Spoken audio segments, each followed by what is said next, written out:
Peppers Entertainment Television. Turn on the heat.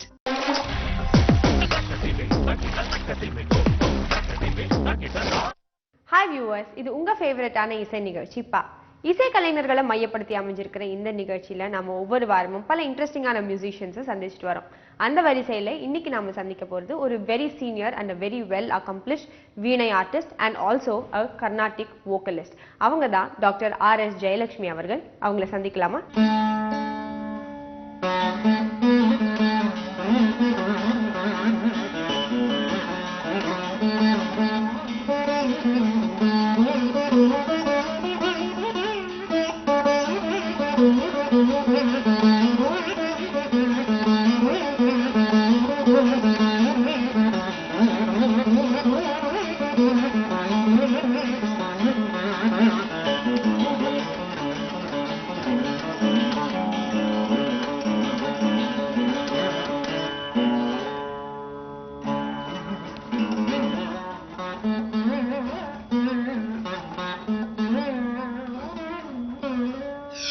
Lovely ma'am, thanks for this wonderful beginning.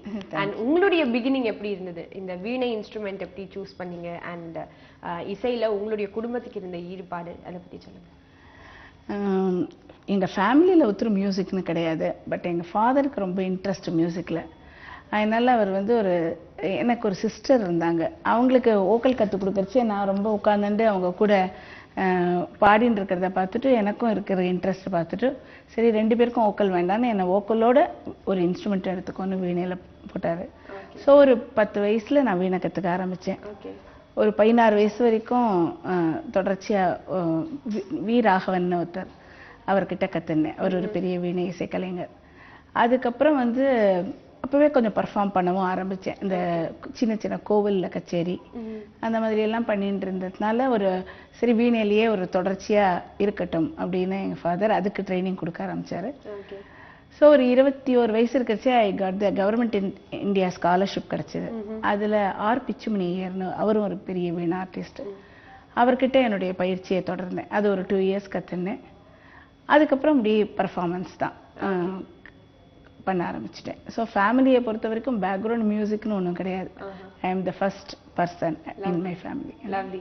And இப்படி நீங்க perform பண்ண ஆரம்பிச்ச சமயத்துல ஆரம்ப காலங்களில் கோவில்களில் பெர்ஃபார்ம் பண்ணதா சொன்னீங்க. அதன் பிறகு நீங்க மேடை கச்சேரிகள் சபாக்களில் கொடுக்கும்பொழுது அந்த எக்ஸ்பீரியன்ஸ் எப்படி இருந்தது?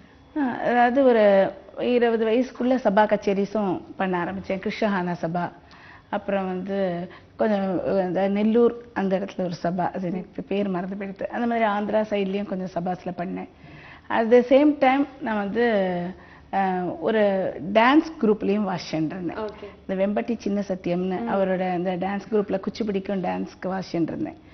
ஸோ என்னோட ஒரு ஸ்டேஜ் பர்ஃபார்மன்ஸோடு இதுவும் தொடர்ந்து இருந்தது. அப்புறம் ஒரு 27 வயசில் I got my job in Madras university as a Veena assistant. So அதுக்கப்புறம் ஒரு பிரேக் கான்சர்ட்டில் வந்துருத்துன்னு சொல்லலாம். பிகாஸ் அது 10 to 5 ஆஃபீஸ் டைம் மாதிரி ஆனதுனால I can't concentrate both on, அதாவது ஜாப்லேயும் பண்ணிட்டு பர்ஃபார்மும் பண்ண முடியல. ஸோ கொஞ்சம் அப்பப்போ அதுவாக தானாக வர்றத கச்சேரிகள், கல்யாண கச்சேரி இல்லை சபா கச்சேரி வாசிச்சுட்டு இருந்தேன். மெயின் ஃபோக்கஸ் டீச்சிங்கில் போயிடுது அப்புறம். Okay okay. So and it's very rare to find someone so devoted, நிறைய பெர்ஃபார்ம் பண்ணிட்டு ரொம்ப டிவோட்டடாக டீச்சிங் பண்ணது at that very young age. பல பேர் ரொம்ப அக்கம்ப்ளிஷ்ட் ஆர்டிஸ்ட் ஆகி பல வருடங்களுக்கு பிறகு டீச்சிங் ஆரம்பிப்பாங்க. அண்ட் நீங்க அதை வந்து கான்சன்ட்ரேட் பண்ணும்போது it shows the passion also in teaching and transferring the உங்களுடைய art to the next generation. So அந்த டெசிஷன் எடுக்கிறது வந்து ரொம்ப டிஃபிகல்ட்டாக இருந்திருக்கும் இல்லையா அந்த டைமில்? டெஃபினட்டாக கொஞ்சம், அதாவது இப்போ பர்ஃபார்மன்ஸு மெயினாக எடுத்துக்கிறதா இல்லை இந்த மாதிரி டீச் பண்ணுறதை மெயினாக வச்சுக்கிறதா அப்படிங்கிற ஒரு இது இருந்தது. பட் ஆக்சுவலாக அந்த பீரியட்லலாம் அவ்வளோ ஈவன் நவ் வீணைக்கு பெரிய கான்சர்ட்லாம் ரொம்ப நடக்கிறது இல்லை. ஸோ இயர்லி ஒரு 1 or 2, 3 கச்சேரிஸ் வரத்துக்காக நம்ம வந்து நம்மளோட டைத்தை ஸ்பெண்ட் பண்ணுறதை விட இதை அடுத்த ஜெனரேஷனுக்கு நம்ம பாஸ் பண்ணிட்டு போனால் நமக்கு ஒரு டீச்சராக ஒரு அங்கீகாரம், அது எனக்கு ரொம்ப பிடிக்கும். In fact teaching I like very much.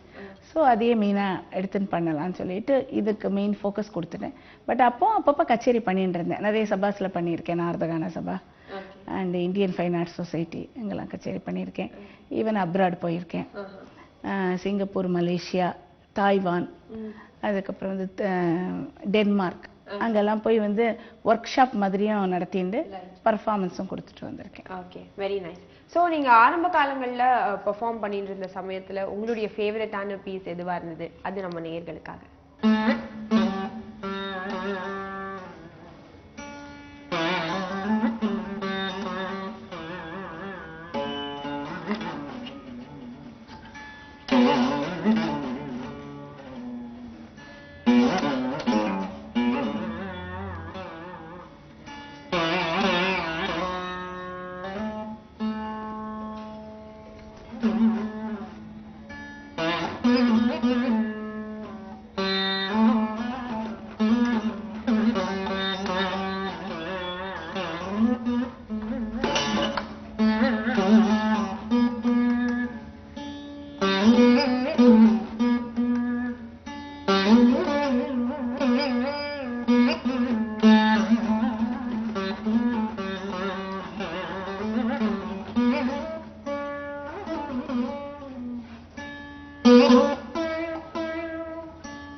So என்னோட ஃபேவரட்னா கொஞ்சம் சஹானா, பேகடா, ஆனந்த பைரவி அந்த மாதிரி ராகாஸ், அஃப்கோர்ஸ் கல்யாணி, காம்போதி, தோடி இதெல்லாம் எனக்கு ரொம்ப பிடிச்ச ராகங்கள். ஓகே, ரொம்ப ரொம்ப அருமையா வாசித்து காமிச்சிங்க. அண்ட் ஆல்சோ இப்போ ஒரு வீணை அப்படின்னு எடுத்துக்கும் பொழுது ஆரம்ப கால பாடங்கள் எப்படி இருக்கும்? எப்படி அதை ஸ்டார்ட் பண்ணுவீங்க நீங்க டீச் பண்றதுக்கு?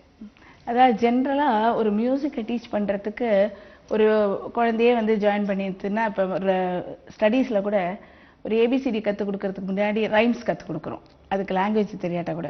அந்த மாதிரி வோக்கலில் முடியும். பட் இன்ஸ்ட்ருமெண்ட்டை பொறுத்த வரைக்கும் பேசிக்னா அந்த சர்லி வரிசை, ஜெண்ட வரிசைன்னு அந்த ப்ரொசீஜரில் தான் போய் ஆகணும். ஏன்னா டைரெக்டாக ஒரு பாட்டு எடுத்துகிட்டு அதுக்கு இன்ட்ரெஸ்ட்டை க்ரியேட் பண்ணிவிட்டு அதுக்கப்புறம் அந்த பிகினிங் இனிஷியல் லெசன்ஸ் எல்லாம் எடுக்கலான்னு எடுக்க முடியாது, எந்த இன்ஸ்ட்ருமெண்ட்டாக இருந்தாலும்.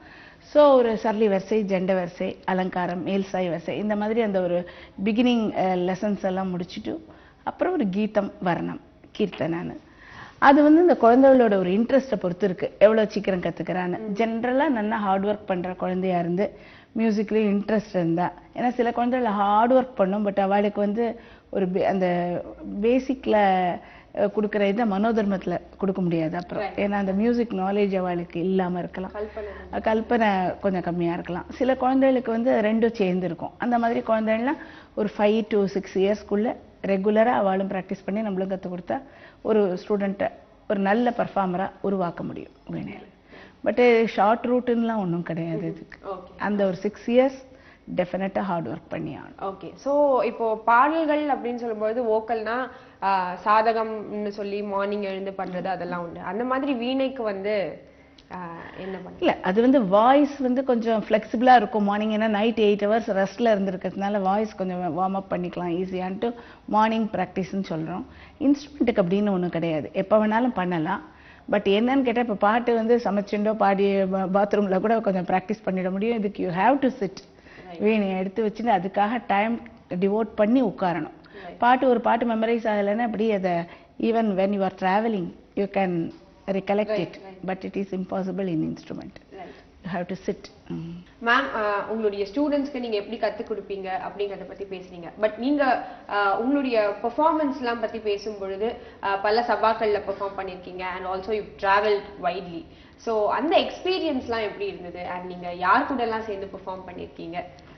அதாவது வீணைன்னு எடுத்துக்கிறச்சு இது வந்து சோலோ கான்சர்ட் தான். ஸோ வந்து இண்டிவிஜுவலாக நான் மிருதங்கம் ஆர் கடம் அவ்வளோதான், ஒரு டீம் அப்படி தான் இருக்கும். அதில் வந்து மிருதங்க ஆர்டிஸ்ட் நிறைய பேர் சீனியர் பர்சன்ஸ் எனக்கு வாசிச்சிருக்கா. ஒரு நாகர்கோவில் தானுயர்னு அவர் பழைய காலத்து சீனியர் ஆர்டிஸ்ட், அவர் வாசிச்சிருக்கார். அப்புறம் வந்து ஈவன் கேவி பிரசாத் ரேடியோவில் வாசிக்கிறதுனால கேவி பிரசாத், அப்புறம் அருண் பிரகாஷ் வெள்ளம் வாசிச்சிருக்கா. அதை தவிர்த்து எல்லா ரேடியோ ஆர்டிஸ்ட்டும் வாசிச்சிருக்கா. நான் வந்து பர்ஃபார்மன்ஸ் கொடுக்கச்சு இப்போ கூட 2 years பேக் மியூசிக் அகாடமியில் வாசித்தேன். நாரதகான சபாவில் வாசித்தேன். இங்கெல்லாம் சீனியர் ஆர்டிஸ்ட் எனக்கு அக்காமனி பண்ணியிருக்கா. அப்ராடுன்னு எடுத்துக்கிறச்சே அங்கே வந்து நம்ம ஒரு டீமாக போக முடியாது. நம்ம போகிறச்சே அங்கே 6 ஆர்டிஸ்ட் இருக்காங்களோ அவைலபிளாக அவள் நமக்கு வாசிச்சிருப்பா. அப்படிதான். பட் இதெல்லாம் ஒரு நல்ல எக்ஸ்பீரியன்ஸ். ஏன்னா அங்கே வந்து அவங்களுக்கு அவ்வளோ தூரம் வந்து ஒரு எக்ஸ்போஷர் கிடையாது. இங்கே ஒரு நம்ம இந்தியாவில் எஸ்பெஷலி தமிழ்நாட்டில் இருக்கிற அளவுக்கு. அப்படி இருக்கிறவங்களையும் மியூசிக்கை வச்சு அட்ராக்ட் பண்ணி உட்காத்தி வைக்கணும் அப்படின்னா அதுக்கு நம்ம கொஞ்சம் என்ன சொல்கிறது, அவங்களுக்கு பிடிச்ச பாடல்கள் இல்லைன்னா அவங்களுக்கு புரிகிற மாதிரி பாடல்கள் வாசிக்கணும். அது கொஞ்சம் பாப்புலர் சாங்ஸ். இப்போ வந்து தமிழ் பாடல்கள் அங்கே எல்லாருக்குமே பிடிக்கும். அந்த மாதிரி இருக்கச்சு ஒரு என்ன தவம் செய்தனே, அலை பாயுதே, இந்த மாதிரி பாடல்கள் வாசித்தா அவங்களோட ஒரு வரவேற்பு கொஞ்சம் வித்தியாசமாக இருக்கும். ரொம்ப அன்பாப்புலர் சாங்ஸ் வாசிச்சா அவளுக்கு அது புரியாது. தேவாரம், திருப்புகழ், திருப்பாவை இந்த மாதிரி பாடல்கள், குறிப்பாக தமிழ் பாடல்கள் நான் சென்ற எல்லா இடங்கள்லையும். ஏன்னா வீணையில் வாத்தியத்தில் உங்களுக்கு சாகித்யம் தெரியாது, என்ன வார்த்தை வாசிக்கிறோன்னு தெரியாது. அதனால வந்து நம்ம பாட்டும் வந்து அன்பாப்புலராக எடுத்துனோம்னா அவங்களுக்கு ஒன்றுமே புரியாது. ஸோ கொஞ்சம் அந்த மாதிரி அட்ராக்டிவ் சாங்ஸ்.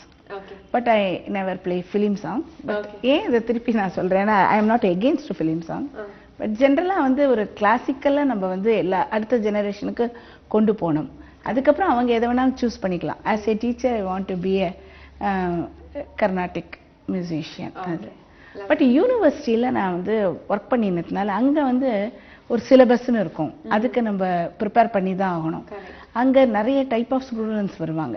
எல்லாரும் மியூசிக்கில் ட்ரெயின் ஆகி தான் வருவாங்கன்னு சொல்ல முடியாது. மியூசிக் நாலேஜே இல்லாத ஃபேமிலியிலேருந்து கூட பசங்க வந்திருப்பாங்க. ஸோ அவங்களுக்கு டீச் பண்ணுறதுக்காக நிறைய நம்ம வந்து மெத்தட்ஸ் கண்டுபிடிக்கணும். ஸோ ஒரு மியூசிக்காலஜிஸ்டாக ஆர் ஒரு மியூசிஷியனாக ஒரு டீச்சராக I invented so many methodologies to teach the students. Okay. Can you elaborate us on that? ஒரு எக்ஸாம்பிளுக்கு ஒன்று சொல்கிறது வந்து வீணையில் இப்போ நான் முதல்ல வாசினேன் இந்த மாதிரி tanam is a special feature in veena. இப்போ ஒரு ஓக்கல்லையோ வயலின்லையோ அது வந்து ஒரு ராகம் தானம் பல்லவிங்கிற குரூப்பில் தான் அந்த தானம் வரும். வீணையை பொறுத்த வரைக்கும் ஒரு காம்போசிஷனுக்கு கூட தானம் வாசிக்கலாம். அந்த அளவுக்கு தானத்துக்கு ஒரு முக்கியத்துவம் உண்டு. அதனால அந்த தானத்தை டீச் பண்ணுறதுக்கு I find out some words. ஏன்னா அனம்த நம்த அதுதான் அந்த சிலபல்ஸ் வரும் தானத்தில். இது அவங்களுக்கு நினைவு வச்சுக்கிறதுக்கு தெரியாது. நான் கற்றுக் கொடுக்கறச்சே புரிகிற மாதிரி இப்போ இருக்கும். வீட்டுக்கு போனதும் மறந்து போயிடும்.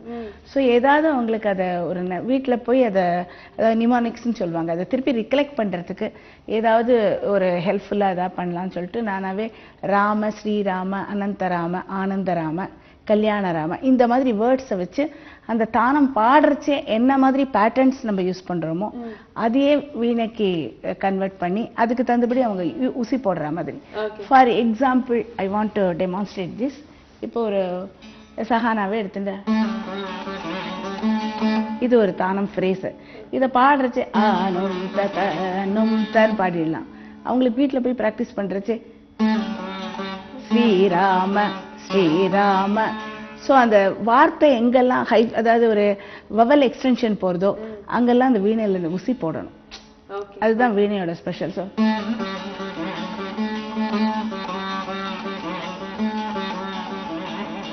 ஸோ ஸ்ரீராம ராம ஸ்ரீராம அனந்த ராம. ஸோ அந்த வேர்ட்ஸை வச்சுன்னு அவங்களால ஈஸியாக அந்த தானத்தோட ஒரு பேட்டர்னை ரிகலெக்ட் பண்ணிட்டு இல்லை நியூவாக அவங்களே அதை பில்டப் பண்ணிட்டு போகிறதுக்கு யூஸ்ஃபுல்லாக இருக்கும். அந்த மாதிரி கண்டுபிடிச்சேன். அதாவது மெத்தட்ஸ் கொஞ்சம் புதுசாக கண்டுபிடிச்சேன். அப்புறம் 2 கையில் தாளம் போட்டு பாடுறது, அதாவது அவதானம்னு சொல்லுவாங்க. அது 2 டிஃப்ரெண்ட் தாளாஸ் இன் 2 ஹேண்ட்ஸ். அதுக்கு சில மெத்தட்ஸ் கண்டுபிடிச்சேன் அவங்க ஈஸியாக புரிஞ்சுக்கிறதுக்கு. ஜத்தியை வச்சுண்டு அதான் டீச்சிங்கில் we learnt so much by teach. அதாவது அவங்களுக்கு கற்றுக் கொடுக்கறச்சே நம்ம நிறைய கற்றுக்கிறோம், உண்மையாக சொல்கிறது அந்த. அண்ட் அங்கேயே நான் பிஏ எம்ஏ எம்ஃபில்க்கும் டீச் பண்ணிட்டு நானும் அப்போ தான் படித்தேன். இன்ஃபேக்ட் அது ஐ want to tell you. So ஒரு பிஹெச்டி வரைக்கும் எனக்கு பண்ணுறதுக்கு ஒரு ஆப்பர்ச்சுனிட்டி கிடச்சிது யூனிவர்சிட்டியில். ஸோ என்னோட ஒரு எக்ஸ்பீரியன்ஸ் அவங்களுக்கும் யூஸ் ஆச்சு. அவங்களுக்கு டீச் பண்ணியிருந்து எனக்கு நிறைய அதை பற்றி திங்க் பண்ணுறதுக்கு யூஸ் ஆச்சு. பல தமிழ் பாடல்கள் நீங்கள் வந்து வெளிநாடுகள் போகும்பொழுது வாசிச்சதா சொன்னீங்க. அண்ட் அந்த மாதிரி உங்களுடைய ஒரு ஃபேவரட்டான பீஸ் நம்ம நேயர்களுக்காக.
அதாவது ஒரு வீணையோ எந்த வாத்தியமானாலும் வாசிக்கும் பொழுது அந்த பாடலினுடைய சாகித்யத்தை புரிந்து கொண்டு நம்ம வாசிக்கிறச்சே அந்த மீட்டோ இல்லை ஃப்ளூட்னா அந்த துத்தக்காரம், வயலின்னா அந்த போயிங், அது அப்படியே கேட்கறச்சே அந்த பாட்டை நம்ம பாடுறதுக்கு ஈக்குவலாக அதை கொண்டு போக முடியும்.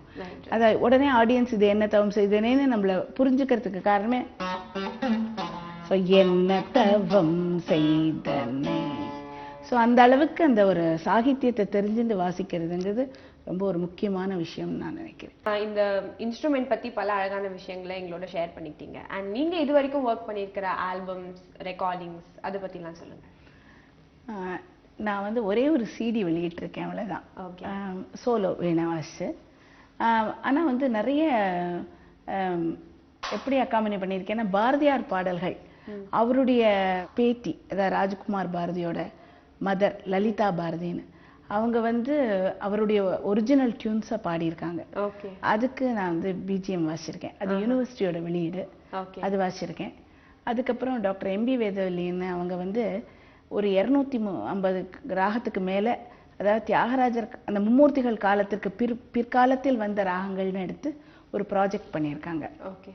அதில் அந்த 250 ராகங்களையும் ஒரு நிமிஷத்துக்கு, ஏன்னா அது வந்து ஒரு ஆடியோ ப்ளஸ் அந்த ஒரு புக்காக அது வெளியிட்டதுனால அதில் ஒரு ப்ராஜெக்ட் அவங்க கூட சேர்ந்து இணைந்து பண்ணினேன். இப்பொழுது பிரபல இசைக்கலைஞர் டிஎம் கிருஷ்ணா அவருடன் இந்த சங்கீத சம்பிரதாய பிரதர்ஷினின்னு ஒரு புக்கு இருக்குது. அது வந்து தீட்சிதரோட ஒரு பரம்பரையில் வந்த புக்கு. அது அவரோட பேரன் இல்லைன்னா ஒரு அடாப்டட் சன்னு சொல்லப்பட்ட சுப்பராம தீட்சிதர், அதாவது அவரோட அடாப்டட் சன்ல அவரோட பிரதர் பாலுசுவாமி தீட்சிதரோட சன் அவர் வந்து அந்த பாடல்கள்லாம் அவருடைய பாடல்கள்லாம் கம்பைல் பண்ணி ஒரு புக்கு போட்டிருக்கார். அதான் சம்பிரதாய பிரஷ்னி. அதுதான் என்னோட டாக்டரேட்டுக்கும் ஒரு முக்கியமான புத்தகம். அதை அடிப்படையாக வச்சு அந்த பாடல்களை ஒரு ரீகன்ஸ்ட்ரக்ட்னு சொல்லலாம். அதாவது அந்த காலத்தில் எப்படி அந்த இசை இருந்திருக்கும் அப்படிங்கிறத ஒரு யூகித்து அதை வந்து ஒரு வெளியீட்டாக கொண்டு வந்துருக்கார் அவர். அதுக்கு நான் அவரோட வீணை வாசிச்சுட்டு இருக்கேன். அவர் பாடுவார், நான் வீணை வாசிப்பேன். இதை தவிர்த்து ஒரு புத்தகம் போட்டிருக்கேன், ராகலக்ஷணத்தில் ஆரோகண அவரோணம்னு ஒரு புக்கு போட்டிருக்கேன். என்னோட தீசிஸ் அது இன்னும் புக்காக வெளியிடணும்னு ஒரு ஆசை இருக்குது, பார்க்கணும். இதை தவிர்த்து நான் வாசிச்ச இடங்கள்ல எனக்கு சில அவார்ட்ஸ் கொடுத்துருக்கா. அதாவது மியூசிக் அகாடமியில் 2010 வாசிக்கிறச்சு பெஸ்ட் வீணா ஆர்டிஸ்ட்னு கொடுத்தா. அதே மாதிரி நாரதகான சபாவிலையும் ஒரு சீனியர் மியூசிஷியன் ஒரு அவார்டு. அப்புறம் வந்து கிருஷ்ணகான சபாவில் நாதரத்னான்னு ஒரு அவார்டு. அதே மாதிரி போன வருஷம் மியூசிக் அகாடமியில் பெஸ்ட் மியூசிக்காலஜிஸ்ட் அவார்டு. இந்த மாதிரி சில அவார்டுகளும் பரிசுகள் நிறைய வாங்கியிருக்கேன். அதாவது நம்ம இதில் வீணை வாசிக்க ஆரம்ப காலத்தில் வந்து எல்லா சபாக்கள்லேயும் பரிசுகள்லாம் வாங்கியிருக்கேன். சென்னை இதாவது ஆல் இண்டியா ரேடியோலையும் தூர்தர்ஷன்லேயும் ஏ கிரேட் ஆர்டிஸ்டாக இருக்கேன். அவ்வளோதான். மற்றபடி வந்து ஒரு பர்ஃபார்ம் பண்ணி ஃபேமஸ் ஆகணுங்கிறத விட எனக்கு டீச் பண்ணி ஃபேமஸ் ஆகணும், ஒரு டீச்சராக நம்மளை ஒரு அங்கீகாரம் கிடைக்கணுங்கிறதுல தான் என்னுடைய ஒரு ஈடுபாடு ஜாஸ்தியாக இருக்குது. அண்ட் நீங்க இது வரைக்கும் பல ரெக்கார்டிங்ஸ் வாசிச்சிருக்கீங்க அண்ட் ஆல்சோ பாரதியார் பாடல்கள் வாசிச்சதா சொன்னீங்க. அண்ட் ஆத்தென்டிக்கான கர்நாடிக் மியூசிக் ஆத்தென்டிக்கான பல விஷயங்களையும் நீங்க எடுத்து பண்ணியிருக்கீங்க. ஸோ அதில் உங்களுடைய ஒரு ஃபேவரட்டான பீஸ் நம்ம நேயர்களுக்காக.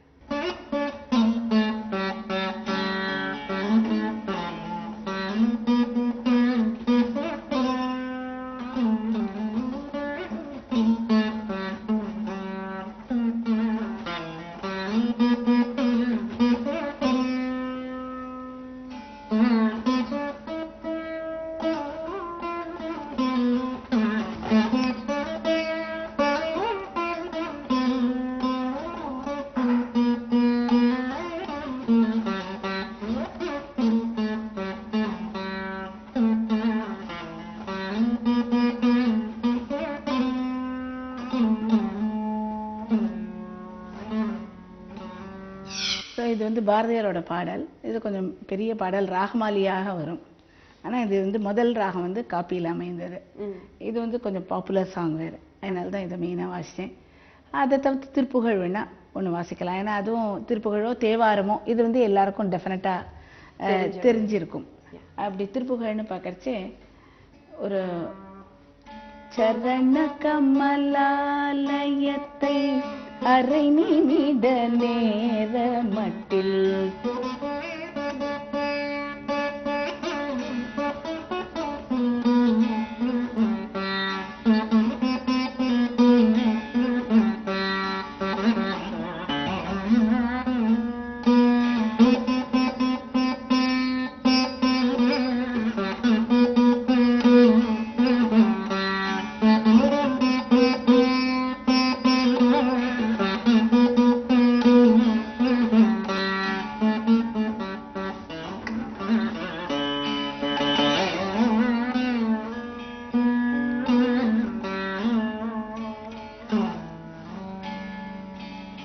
இது வந்து ஒரு திருப்புகழ்.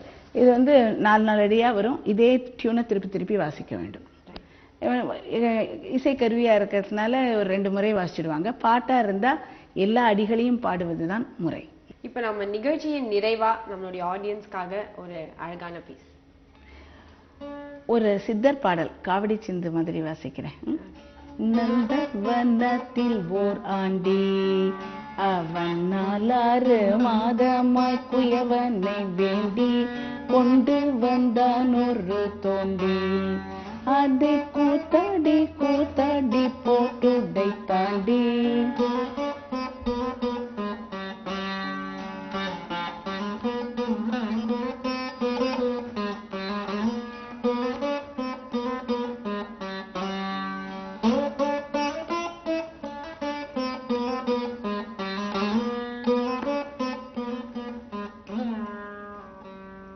ரொம்ப அருமையா இருந்தது மேம். தேங்க்யூ. அண்ட் இந்த பா இசை நிகழ்ச்சி இன்ஸ்ட்ருமெண்ட் பிளேயர்ஸ்க்காகவே உருவாக்கப்பட்டிருக்கிற ஒரு கான்செப்ட், இதை பத்தி உங்களுடைய கருத்துக்கள்? நிச்சயமா. அதாவது பல இசைக்கருவிகள் நம்மளோட ஒரு என்ன சொல்றது, ஒரு இசை பயணத்துல இருந்தா கூட நிறைய இசைக்கருவிகளை பத்தி மாணவர்களுக்கு தெரியாமையே போயிடுறது.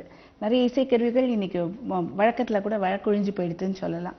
அந்த மாதிரி இருக்கிறச்சே நீங்க குறிப்பாக இசைக்கலைஞர்களை கூப்பிட்டு, அதுல கருவி இசை கலைஞர்களை கூப்பிட்டு அவங்கள இன்டர்வியூ பண்ணி அதுல குறிப்பா இந்த மாதிரி அந்த வாத்தியத்தை பத்திய ஒரு டெமோ பிளஸ் அதோட கன்ஸ்ட்ரக்ஷன் பத்தி சொல்றதுங்கிறது, இது நாட் ஒன்லி ஃபார் ஏதோ ஒரு ஷோ பண்றதை விட எஜுகேட் பண்ற மாதிரி இருக்கு. ஒரு ஆடியன்ஸுக்கு ஒரு இசையை பத்தியும் ஒரு கருவிகளை பத்தியும் எஜுகேட் பண்றீங்க. அது ஒரு பெரிய முக்கியமான விஷயமா அதை சொல்லணும்.